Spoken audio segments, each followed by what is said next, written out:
తెలంగాణలో కనుమరుగవుతుంది అనుకున్న కాంగ్రెస్ పార్టీ అనూహ్యంగా అధికారంలోకి వచ్చింది. ఒకప్పుడు కనీసం ప్రతిపక్ష హోదానైనా దక్కించుకోగలరా అనే పరిస్థితి నుంచి ఏకంగా అధికారంలో ఉన్న బీఆర్ఎస్ ను ఓడించి మెజారిటీ సీట్లలో విజయం సాధించి ప్రభుత్వాన్ని ఏర్పాటు చేసే వరకు వచ్చింది కాంగ్రెస్ పార్టీ. అయితే ఇదంతా తెలంగాణ కాంగ్రెస్ పార్టీ అధ్యక్షుడిగా ఉన్న రేవంత్ రెడ్డి కారణంగానే సాధ్యమైంది అనటంలో ఎలాంటి సందేహం లేదు. కాగా ప్రస్తుతం తెలంగాణ ముఖ్యమంత్రిగా బాధ్యతలు చేపట్టిన తరువాత రేవంత్ కాంగ్రెస్ హామీలను ఒక్కొక్కటిగా నెరవేరుస్తూ ముందుకు సాగుతున్నారు.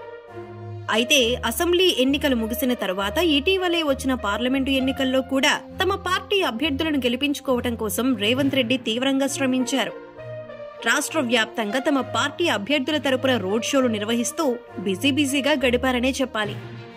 అయితే పార్లమెంటు ఎన్నికల తర్వాత కాంగ్రెస్ పార్టీలో భారీగా మార్పులు ఉండే అవకాశం ఉందని అందరూ అంచనా వేశారు.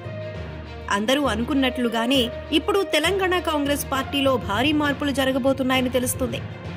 కాంగ్రెస్ హైకమాండ్ నిర్ణయం మేరకు పార్లమెంట్ ఎన్నికల ఫలితాల తరువాత తెలంగాణ కాంగ్రెస్ పార్టీ చీఫ్ పదవికి రేవంత్ రెడ్డి రాజీనామా చేయబోతున్నట్లు తెలుస్తోంది.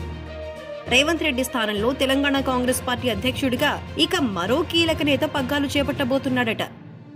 ఈ క్రమంలోనే ఈ పదవిని ఆశిస్తున్న వారిలో deputy CM Bhatti Vikramarka, Congress MLA Komatireddy Rajagopal Reddy, Madhu Yaskhi Goud, Jaggareddy, Mahesh Kumar Goud రేసులో ఉన్నారని సమాచారం. మరి వీరిలో ఎవరికి పార్టీ అధ్యక్ష పగ్గాలు దక్కపోతున్నాయనేది ఆసక్తికరంగా మారింది.